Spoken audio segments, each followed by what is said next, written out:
At my sister's wedding, they seated me by the kitchen, then the royal guest arrived. I'm Emily Carter. I'm 31 years old. I work as a senior diplomatic liaison in Washington, D.C. My life is usually about precision and very high stakes. But even with all that, my family still managed to make me feel small. Before I tell you how everything flipped, like and subscribe, drop a comment. Where are you watching from? They sat me at table 18. It was right next to the kitchen doors. I could hear every clatter, every dish being stacked, every whispered instruction from the catering staff. It was loud. It was busy. And it was where they put me. My sister's wedding was a big deal. A really big deal? The ballroom was huge. It was full of gold chandeliers that glittered with 1,000 tiny lights. There were important people everywhere. Politicians, socialites, rich people I only ever saw in magazines. My sister Vanessa was at the head table. She looked like a princess. Like a queen, even. Her dress was white, huge, and sparkling. Her new husband, William, looked like he belonged in a fancy magazine. His family had old money, old power,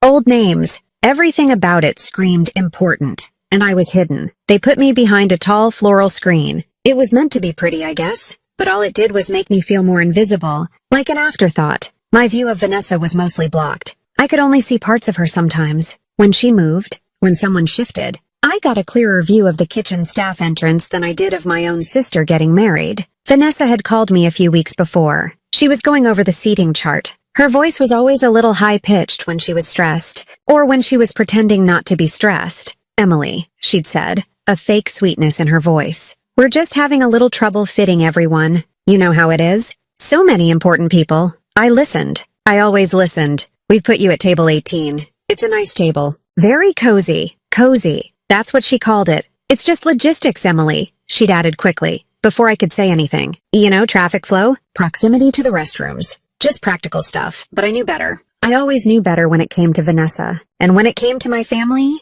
this wasn't about logistics. This wasn't about traffic flow. This was about punishment. It was a clear message, a quiet one, but loud enough for me to hear. It was punishment for not fitting into her world, for not being glamorous enough, for not having a rich husband, for not having the right kind of job. Even though my job was more important than anyone in that room knew, it was punishment for just being me, the Emily they thought they knew. The quiet one, the one who didn't cause trouble, the one who was easy to forget. I took a deep breath. The smell of roasted chicken and some kind of fancy fish wafted from the kitchen doors. The clatter continued. The low hum of conversation from the other tables felt miles away. I was in a different world, right there in the same room, my own little island of forgotten things. I smoothed my navy blue dress. It was simple, elegant, I thought, but probably too simple for them. I felt a familiar ache in my chest. A dull, constant throb that had been there for years. A feeling of being overlooked, undervalued, like I was never quite enough for them. This wasn't just a seat by the kitchen. This was a statement, and I understood it perfectly. Vanessa was marrying into the Wellington family. This wasn't just a marriage. It was an event, a strategic merger that my mother had been dreaming of for years. The Wellingtons were a dynasty. Their name was on buildings, on university wings, on political campaign donations. They had the kind of money that didn't need to be flashy, because it was woven into the very fabric of the city. William Wellington, my new brother-in-law, was the heir to all of it. He was handsome, charming, and carried himself with the effortless confidence of someone who had never been told no in his entire life. My family was practically dizzy with the glamour of it all. For months, our phone calls were dominated by wedding talk. Not about love or happiness, but about venues, guest lists, and most importantly, impressions. The pressure to impress the Wellingtons was immense. It was like our entire family was on probation, and this wedding was the final exam. I remember a conversation with my father a month before the wedding. He was a successful lawyer, a man who prided himself on his sharp suits and his courtroom victories. He sat me down in his study, the room smelling of old books and leather. "Emily," he started, not looking at me but at a spot on the wall behind my head. "This is a big step for our family. The Wellingtons are a different caliber of people. It's important we all put our best foot forward." "Of course, Dad," I said quietly. "Your sister has done very well for herself," he continued, as if I wasn't aware. "She's found her place. Now when you're at these events, just try to follow her lead. Let her and your mother do the talking. No need to bring up anything complicated. Just be pleasant. Don't bring up anything complicated." He meant my job. He meant my life. Anything that wasn't about finding a rich husband or planning a party. It wasn't a malicious command. It was worse. It was a dismissal, a gentle pat on the head to the child who wouldn't understand the adult conversation. This role of the invisible daughter wasn't new. It had been cast for me long ago. I remembered my high school graduation. Vanessa, 2 years older, had graduated with honors, a scholarship to a prestigious art school, and the lead in the school play. Her graduation party was a huge affair. Our backyard was filled with people celebrating her bright, shining future. 2 years later, I graduated as valedictorian. I had a full academic scholarship to Georgetown for international relations. My party was a small family barbecue. My parents told everyone I was going to be a government worker. They said it with the same enthusiasm as saying I was going to be a librarian, steady, safe, unremarkable. When Vanessa was picking out her wedding dress, she flew to New York with Mom. They spent a weekend in a 5-star hotel, going to exclusive bridal boutiques. I wasn't invited. "Oh, honey, you'd be bored to tears," Mom had said over the phone. "It's all just tulle and lace. Not really your thing. You're more practical." Practical. It was another one of their words for me. Like plain and simple. It meant I lacked imagination. It meant I didn't appreciate the finer things. It meant I was a gray crayon in a box of vibrant colors. They sent me photos of Vanessa in enormous, sparkling gowns. She looked radiant. I texted back, "She looks so beautiful," because it was the truth, and it was what was expected. No one asked what I thought about the dresses. My opinion on aesthetics was considered irrelevant. My job was the biggest source of their misunderstanding. They knew I worked for the State Department in D.C., but their understanding of it was stuck in a 1950s sitcom. They pictured me in a gray skirt suit, typing memos in a beige cubicle, a secretary maybe, an administrative assistant. They couldn't grasp the scale of it. They couldn't or wouldn't imagine the reality. The reality was that my office wasn't a cubicle. It was a secure facility. The memos I handled were classified documents that outlined foreign policy strategy. The people I coordinated with weren't just office managers. They were ambassadors, foreign ministers, and chiefs of staff for heads of state. I'd spent a frantic 72 hours in Geneva once, hammering out the logistics for a last-minute peace talk. I'd stood in the gilded halls of palaces, discreetly advising royal aides on protocol. I'd been on tarmacs in the middle of the night, ensuring the seamless arrival of Air Force One on foreign soil. My world was one of immense pressure, precision, and consequence. A single mistake in scheduling or protocol could create an international incident. I held a top-secret security clearance. The investigation process had been grueling. Men in dark suits had interviewed my neighbors, my old teachers, my friends. They had dug into every corner of my life. My family found it all very peculiar. "It seems a bit much for a government job, doesn't it?" my mother had said, a worried frown on her face. "All this fuss." I tried to explain it once. "We were at Thanksgiving dinner a few years ago. An uncle asked me what I did exactly. I started to talk about my role in coordinating diplomatic visits. "So," my father interrupted, with a dismissive wave of his hand, "you're basically a travel agent for important people." The table chuckled. And that was it. The conversation moved on. A travel agent. That's what they heard. My complex, demanding, and vital career had been reduced to booking flights and hotels. I never tried to explain it again. It was easier to let them have their simple picture of me. It was less painful than trying to make them see the real one, only to have them color it over with their own assumptions. Their betrayal wasn't in a single act. It was in 1,000 tiny dismissals. It was in the way their eyes would glaze over when I started to talk about my work. It was in the way they always directed questions about politics or world events to my father, never to me, the person who actually worked in that world. It was in their quiet, constant assumption that my life was a placeholder, a waiting room for a husband and children, which they saw as the real prize. So when Vanessa told me my seat was at table 18 because of logistics, I knew the truth. It was a physical manifestation of my place in the family. Out of the way, not part of the main picture. The invisible daughter, seated by the noisy kitchen, where no one important would have to look at her. The rehearsal dinner was the beginning of the performance. It was held at the Wellington's Country Club, a place with sprawling green lawns and a clubhouse that looked more like a mansion. The air was thick with the scent of money and expensive perfume. I felt like I needed a special pass just to breathe it. The Wellington family was there in full force, a polished and intimidating unit. Mrs. Wellington, a woman with perfectly styled silver hair and a smile that never quite reached her eyes, greeted my mother with air kisses. Mr. Wellington shook my father's hand with a firm, practiced grip. I had spent an hour getting ready, trying to find something in my closet that would meet the unspoken dress code. I settled on a simple, well-cut black sheath dress. It was professional, elegant, and timeless. It was a dress that had served me well at embassy dinners and formal receptions. In my world, it was perfectly appropriate. In their world, it was a mistake. The moment I walked in, My mother's eyes scanned me from head to toe. Her smile, which had been bright and wide for the Wellingtons, tightened into a thin line. She steered me toward a quiet alcove, her fingers digging into my arm. "Emily," she hissed, her voice a low, urgent whisper. Her eyes darted around the room, making sure no one important could hear her scolding me. "We talked about this. I told you to make an effort." "I did make an effort, Mom," I said, my voice barely a whisper. "This is a classic dress. It's plain," she said, the word landing like a slap. "Everyone here is dressed for a celebration, and you look like you're heading to a business meeting. At least try not to look. Plain. Plain." There it was again. Her favorite weapon. It was meant to make me feel small, and it worked. A hot wave of shame washed over me. I felt my shoulders slump. I suddenly wished the dress had more color, a bit of sparkle, anything to make me blend in with the glittering crowd. But it was too late. I was already marked as the drab one, the one who didn't understand.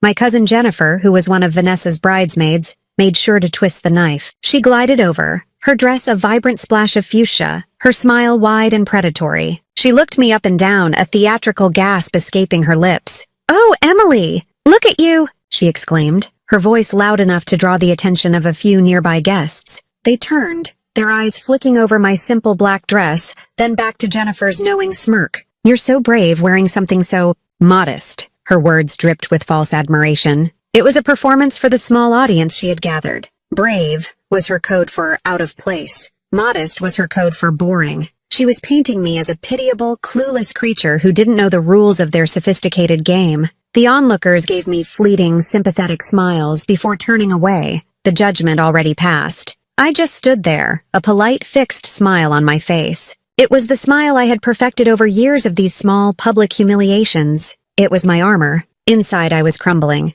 I wanted to tell her that my modest dress had been in the same room as 3 world leaders just last month, and no one had called it brave. But what was the point? Her reality was this country club. My reality was a world away. To her, I was just her weird, single cousin who worked a boring government job. The dinner itself was an exercise in endurance. I was seated between a great uncle who kept asking me if I had a boyfriend yet, and one of William's cousins, a young man with a trust fund who talked endlessly about his ski trip to Aspen. He asked me what I did for a living. "I work for the State Department," I said. "Oh, cool," he said, his eyes already scanning the room for someone more interesting to talk to. "So like at the DMV?" I didn't even have the energy to correct him. I just nodded and pushed a piece of asparagus around my plate. Throughout the meal, I felt their pity. It was in the gentle, condescending tone of Mrs. Wellington when she asked, "And what do you do, dear?" It was in the way my own father would rush to answer for me, saying, "She has a nice, stable job in D.C., as if he were apologizing for it.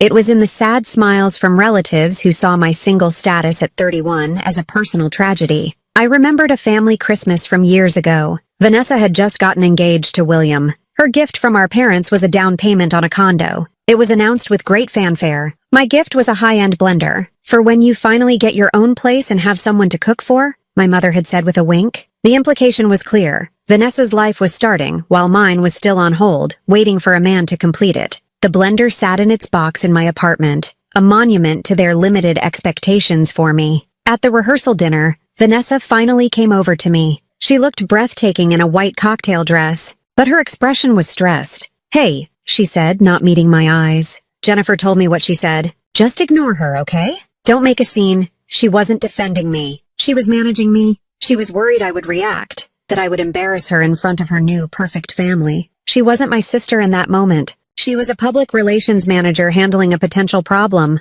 "I won't," I said quietly. "Good," she said, relieved. She gave my shoulder a quick squeeze and then floated away, back to her fiancé, back to the center of the universe. I sat there, feeling the full weight of their perception of me. I was the family's charity case, the quiet, plain, single daughter, the one who needed to be handled, managed, and hidden away. They weren't just neglecting me. They were actively victimizing me with their pity, their backhanded compliments, and their profound inability to see me for who I truly was. And I just took it. I smiled my professional smile and let the pieces of my heart break off, one by one. The wedding reception was a masterpiece of social engineering. The main floor was a constellation of beautifully decorated tables, each one a small ecosystem of power and influence. Table 1, the head table, was for the bride and groom and their parents. The tables immediately surrounding it were for the Wellingtons' inner circle, senators, CEOs, and people with last names that were also the names of famous brands. My family, aunts, uncles, cousins,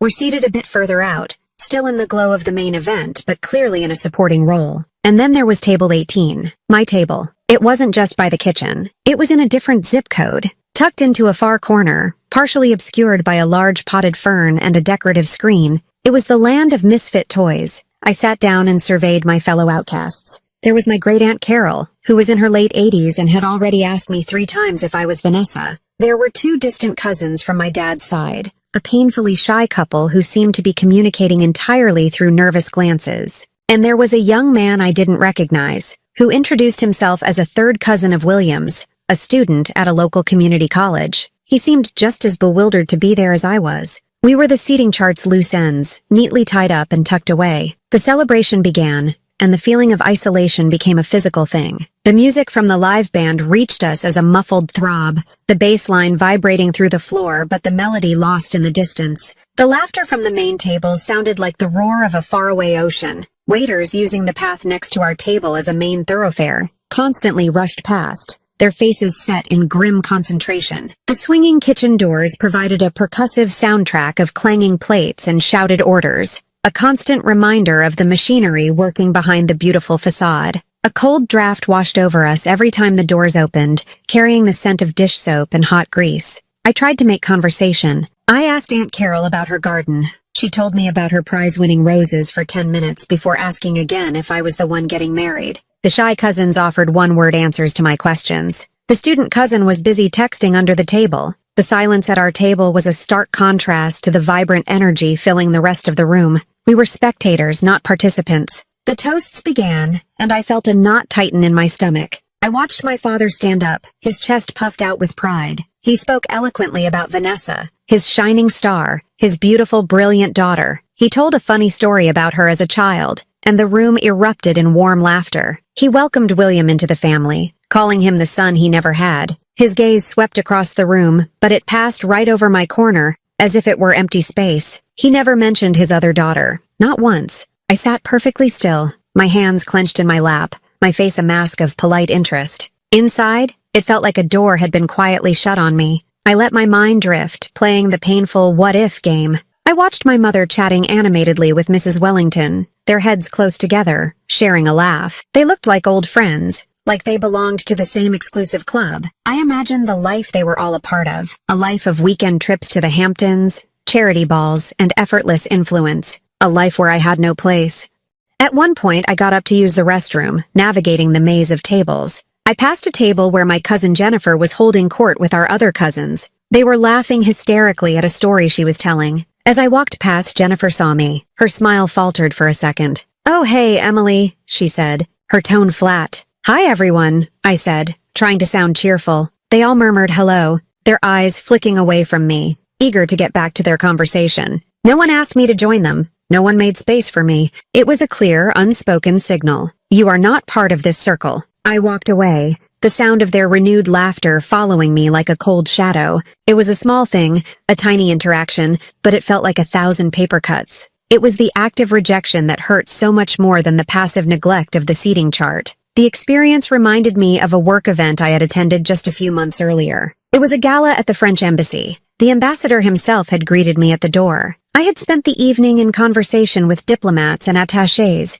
discussing trade policy and global security. People listened when I spoke. They asked for my opinion. They treated me with respect. I was valued. I was seen. The contrast between that night and this one was so stark it made me dizzy. In that world, I was a respected professional. In this world, my own family's world, I was nothing. The final blow came with Jennifer's toast. She stood up, champagne glass in hand, looking like the cat who had caught the canary. She toasted Vanessa and William, gushing about how perfect they were for each other. Then her eyes found me in my corner. I knew it was coming. I braced myself. "Some people," she said, her voice laced with fake sympathy, "take a little longer to find their purpose, to figure out where they belong. But that's okay." She gave a tinkling little laugh. "We love them anyway, right?" A wave of polite, unthinking laughter went through the room. A few people glanced in my direction, their faces a mixture of pity and mild amusement. They thought it was a harmless joke, but I knew it was a carefully aimed dart, dipped in the poison of her own insecurity and designed to wound me publicly. I didn't react.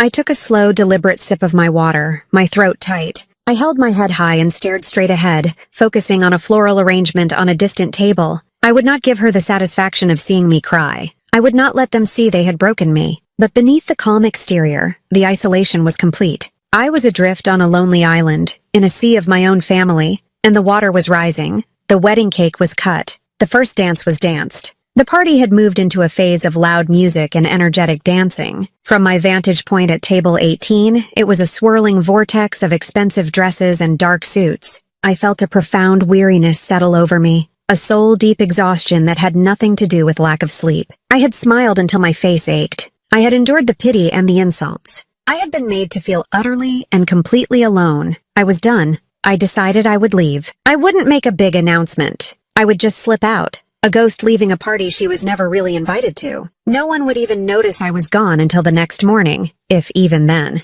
It was a sad thought, but it was also a relief. I could go back to my hotel room, take off this dress, wash the polite smile off my face, and just be myself. I could be the person who was respected, the person who had a purpose, even if her own family couldn't see it. I reached into my small black clutch, my fingers searching for my hotel keycard. As I did, my other phone, the secure one, vibrated against my hand. It wasn't a normal, gentle buzz. It was a sharp, insistent pulse, a specific pattern I knew by heart. It was the summons. It was the signal that my other life, my real life, was calling. In an instant, everything shifted. The fatigue vanished, replaced by a surge of adrenaline. My training took over, pushing aside the hurt and the humiliation. The hurt daughter receded, and the senior diplomatic liaison took her place. This was my world. This was where I had control. I stood up, my movements calm and deliberate. Aunt Carol was now sound asleep in her chair, a gentle snore escaping her lips. The shy cousins were staring at their plates.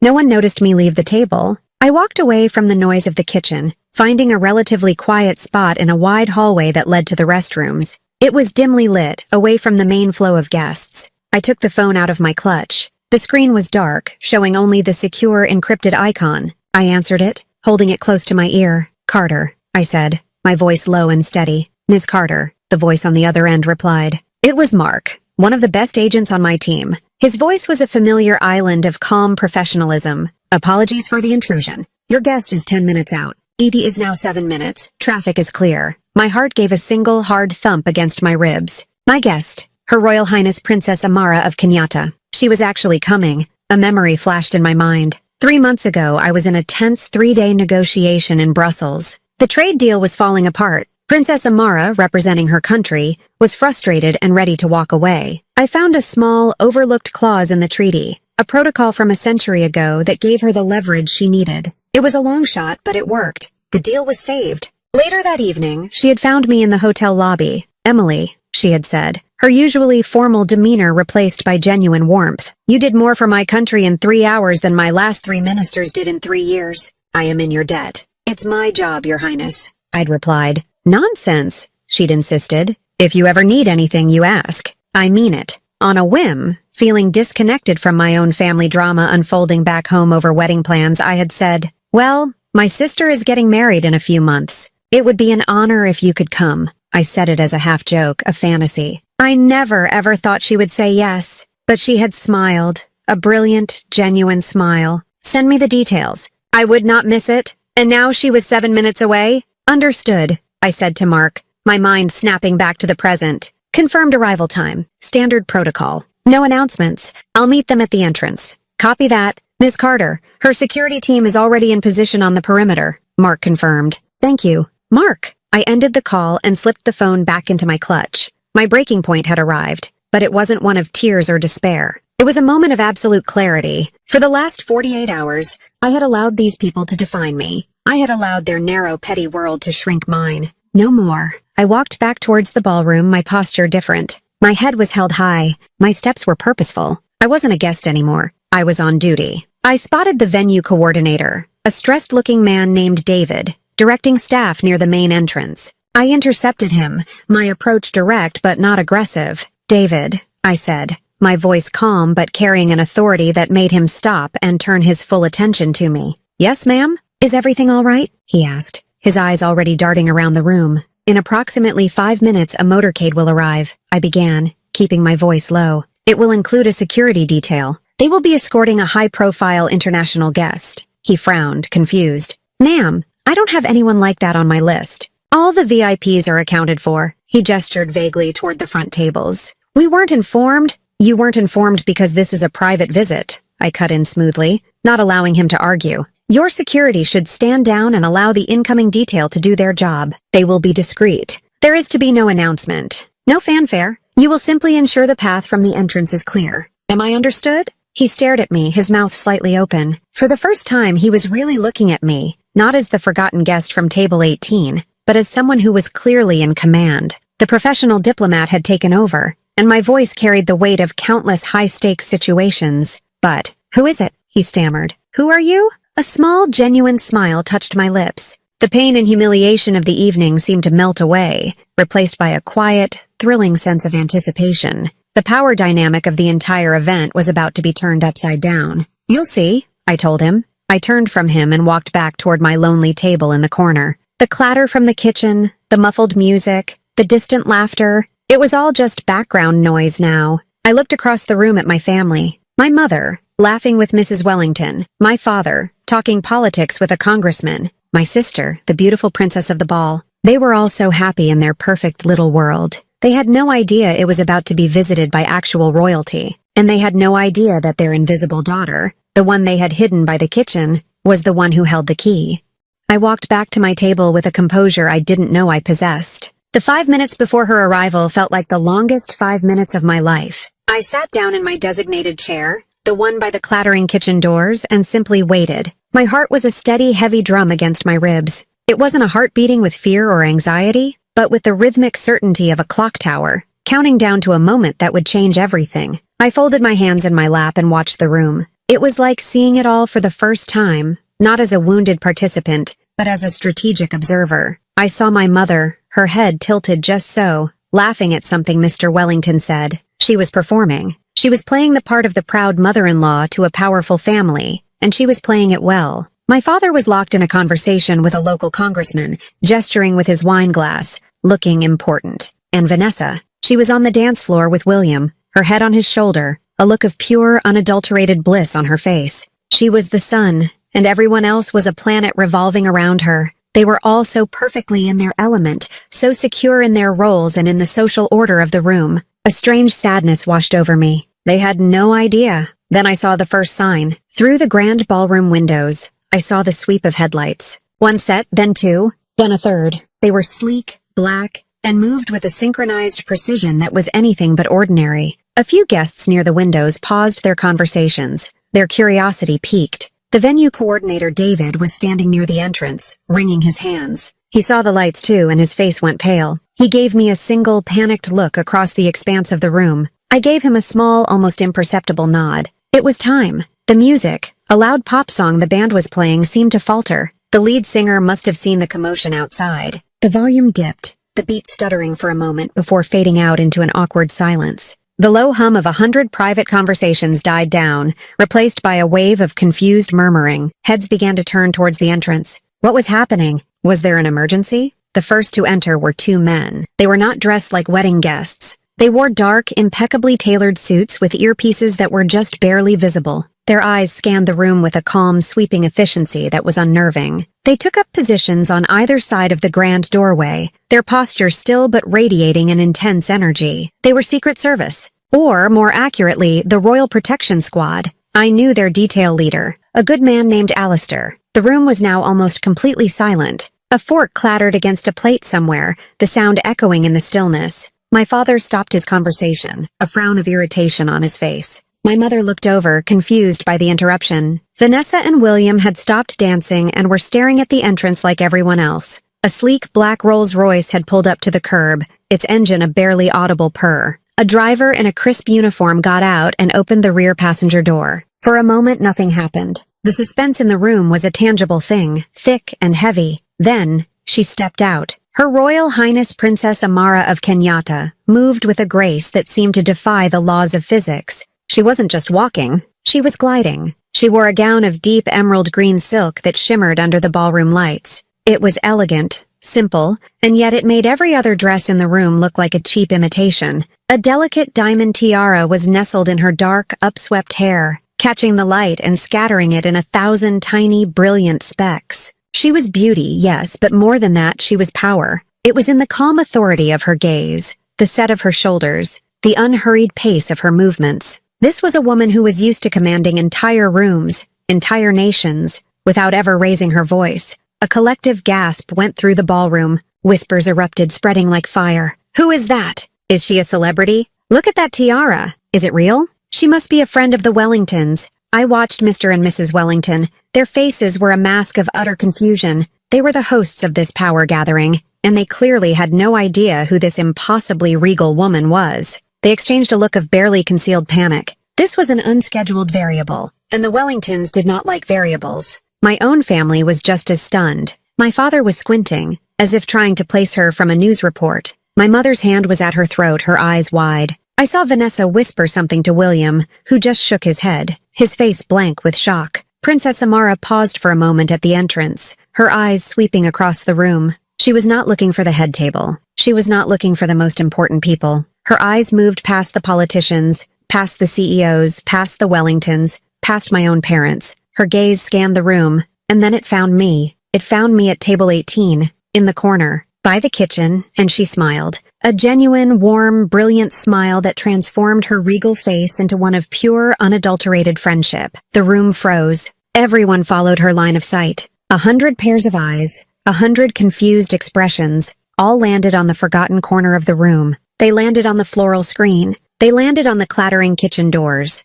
They landed on the plain girl in the simple navy dress. They landed on me. Then she began to walk. She didn't walk towards the head table to greet the bride and groom. She didn't walk towards the Wellingtons to pay her respects. She crossed the vast, polished floor of the ballroom in a direct, unwavering line, straight toward me. The silence was now absolute. The only sound was the soft rustle of her silk gown and the quiet, rhythmic click of her heels on the marble. With every step she took, the power in the room shifted. It was like watching a magnetic field realign, iron filings snapping into a new, unbelievable pattern. The center of the universe was no longer the head table. The center of the universe was table 18. She reached my table and stopped. She smelled faintly of jasmine. She looked down at me, her dark eyes sparkling with amusement and genuine affection. The entire wedding, my entire family, held its breath. "Emily," she said, her voice clear and carrying across the silent room. She leaned down and kissed me on both cheeks. A familiar European gesture that seemed impossibly intimate in this context.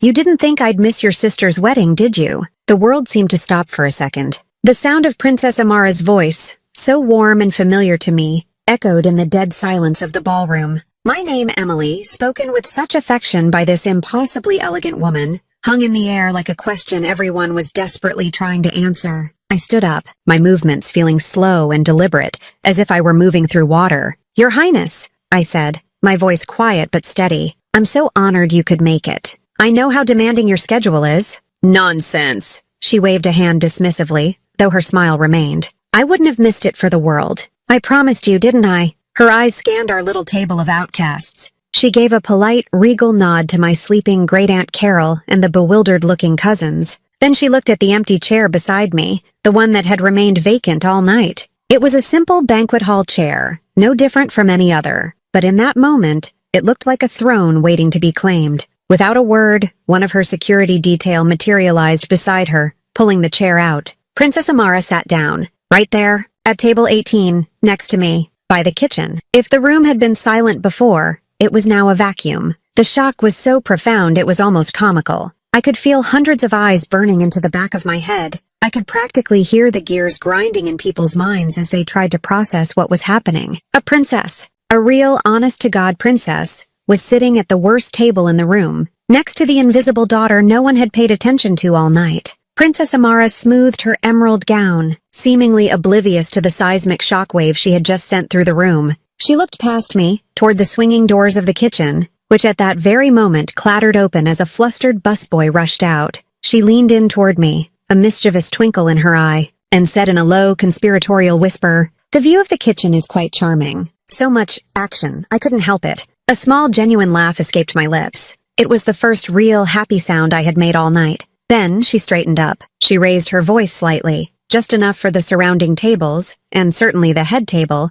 to hear her clearly. Her tone was light, conversational, but her words were precision-guided missiles. "It's a curious custom you have here in America," she said, looking around with an air of polite anthropological interest. "In my country, we seat honored guests and trusted diplomatic advisors close to the family. It's a sign of respect, you see. Proximity is power." She paused, letting the words sink in. "But I do so love learning about new traditions." That was it. The quiet revenge. It wasn't an accusation. It wasn't a demand. It was a simple observation, delivered with the unimpeachable authority of royalty, and it laid bare the profound social blunder my family had made. She had, in 2 sentences, turned their seating chart from a matter of logistics into a declaration of disrespect. I dared to look over at my family.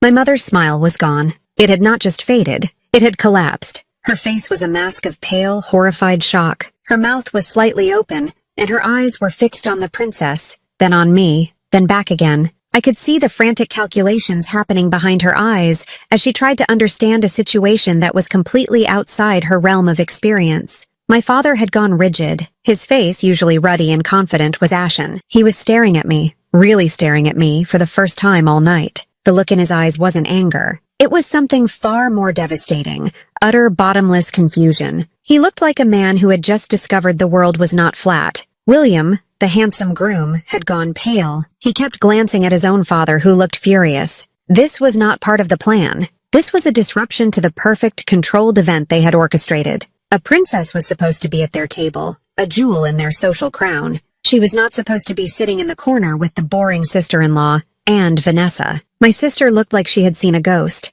Her face was a kaleidoscope of emotions, disbelief, shock, and the slow, dawning horror of realization. Her perfect wedding, her perfect day, had just been hijacked. And the hijacker was me. Phones, which had been subtly raised before, were now out in the open. Guests were no longer pretending not to be interested. They were openly staring, whispering, and taking pictures. The narrative of the evening had changed. The story was no longer Vanessa Carter's marriage into the Wellington dynasty. The story was now the mysterious princess who showed up for the quiet sister. A waiter, trembling slightly, approached our table. He didn't know what to do. Your Highness," he stammered. Can I get you something? Champagne." "That would be lovely," Amara said, giving him a warm smile that seemed to momentarily short-circuit his brain. "And a glass for my friend Emily as well. We have much to celebrate." As the waiter scurried away, I looked at Princess Amara. I felt a wave of gratitude so immense it almost brought tears to my eyes.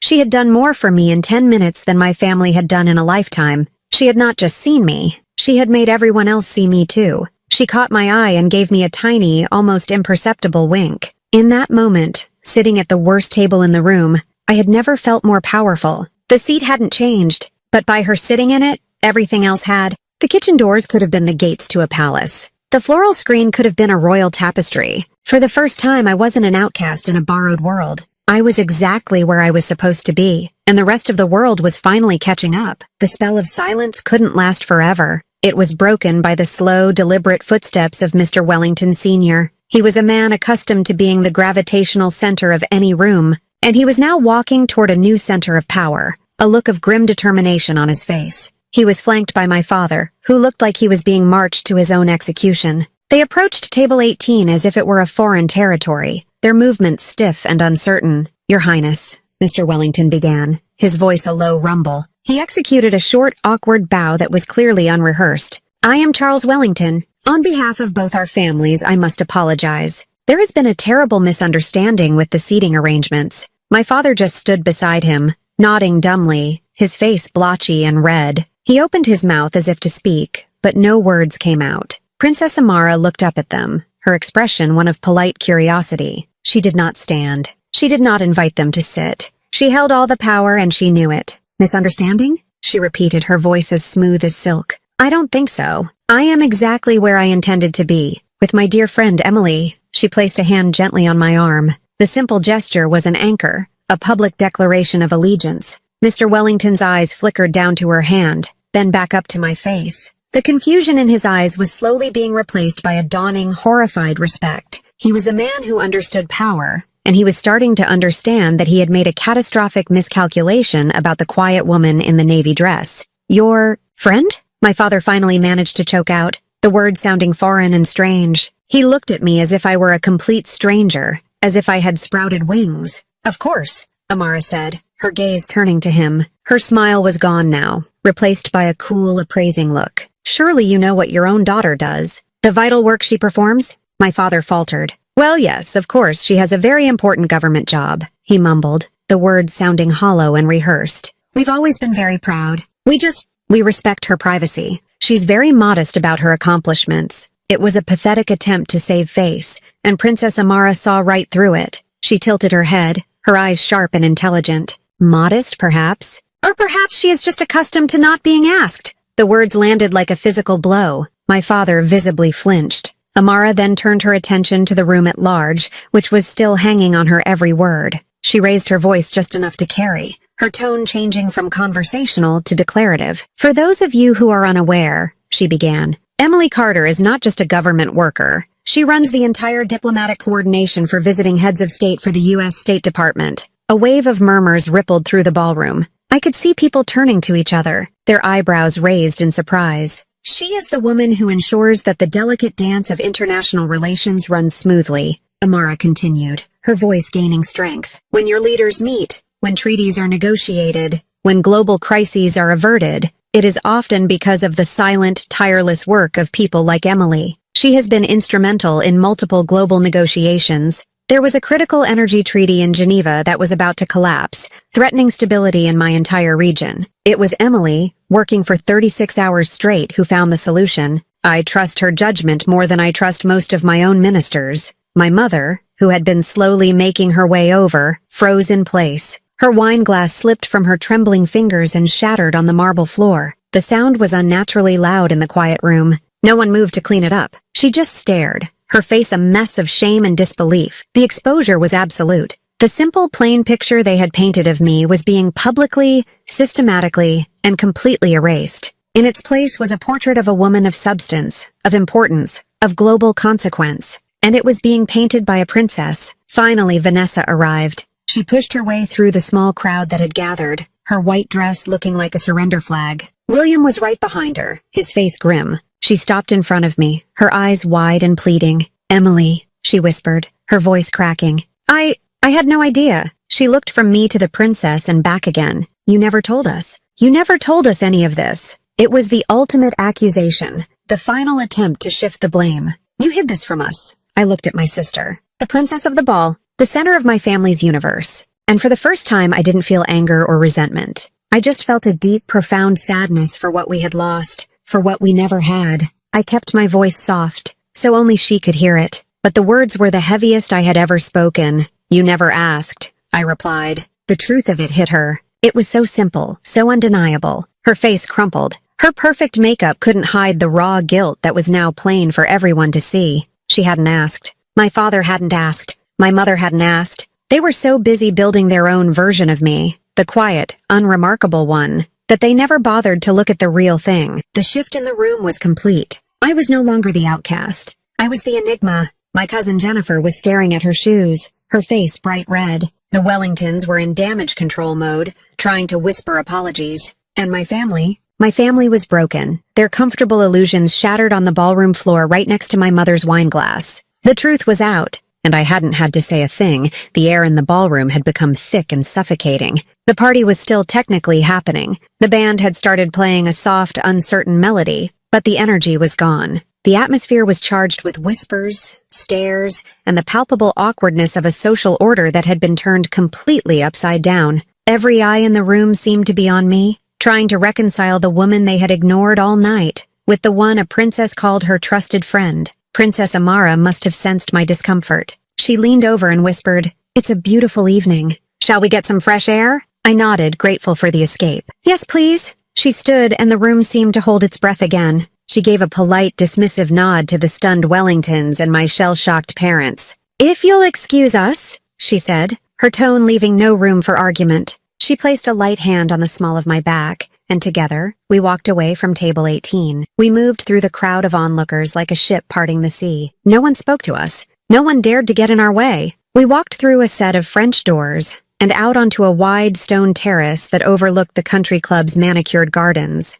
The cool night air was a relief. It was quiet out here, the sounds of the party now a distant, muffled beat. The sky was clear, dotted with a million tiny stars. I took a deep breath, filling my lungs with the clean, fresh air. It felt like the first real breath I had taken all day. Are you all right, Emily? Amara asked, her voice soft with genuine concern. I am now, I said, and I meant it. Thank you, Amara. You have no idea what you did for me tonight. I think I do, she replied, her eyes kind. She picked up 2 glasses of champagne from a tray a passing waiter had left on the terrace railing. She handed one to me. I have found, she said, her voice thoughtful, that people who are truly powerful rarely feel the need to announce it. It is the insecure who puff out their chests and demand attention. You are one of the quiet ones, Emily. The ones who simply do the work. The ones who hold the world together while others take the credit. She raised her glass. So a toast. To the quiet ones. To the quiet ones, I repeated, my voice thick with emotion. We clinked our glasses together,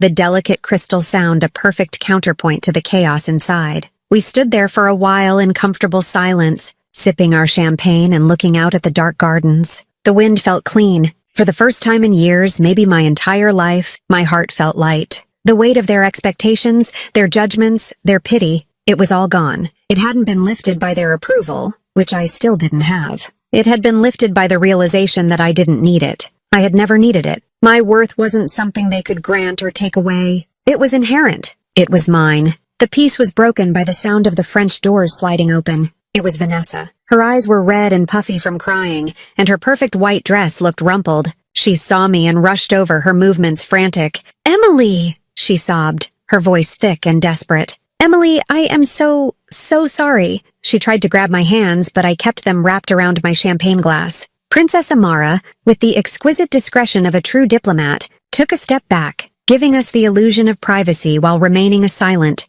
supportive presence nearby. I'm sorry, Vanessa repeated, tears streaming down her face, ruining her expensive makeup. I was horrible. We were all horrible. I had no idea. I feel like the biggest fool in the entire world. The Wellingtons, everyone is staring. Please, Emily, you have to forgive me, please. I listened to her words. It was an apology, yes, but it was tangled up in her own panic, her own social shame. She was sorry, but she was also sorry that her wedding had been upended, that she had been embarrassed in front of her new, powerful family. The apology wasn't clean. It wasn't just for me, and in that moment, I realized I didn't need it to be. I didn't need a perfect apology from her. I didn't need her to fully understand the depth of the hurt she had caused over decades of casual neglect. Demanding that from her would only keep me tied to that pain, waiting for something she might never be capable of giving. I looked at my sister, at this crying, panicked woman who had shared my childhood but had never really known me, and I felt a release. I forgive you, Vanessa, I said,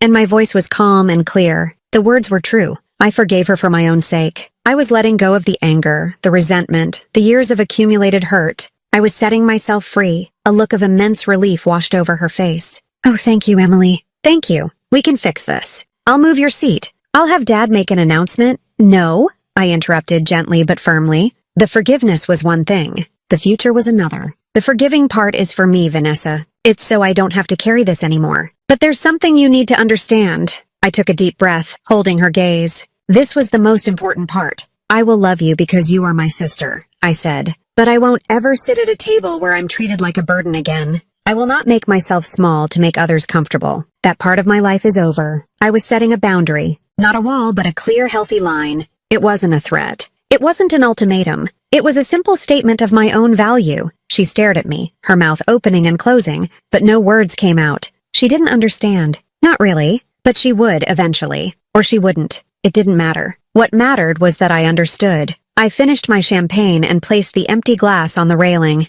I gave her one last sad smile. Then I turned and walked away. I didn't wait for her response. I didn't need to win the argument. There was no scene. There was no bitterness. There was just peace. I walked back toward Princess Amara, who was waiting for me with a small, knowing smile. I believe my work here is done, she said softly. Shall we? Yes, I said, my heart feeling lighter than it had in my entire life. Let's go. Together, we walked away from the terrace, leaving my sister, her ruined wedding, and my old life behind. The week after the wedding was a blur of phone calls. Apologies from my parents, rambling and incoherent. An invitation to brunch from the Wellingtons, which I politely declined. I didn't need their validation now that the tide had turned. I was done with their games. The story of the princess at the wedding became a minor legend in DC social circles. But my life, my real life, moved on. The next month I was promoted. The promotion had been in the works for a while. but the timing felt like fate. I was now the Deputy Director of Protocol Affairs. My name,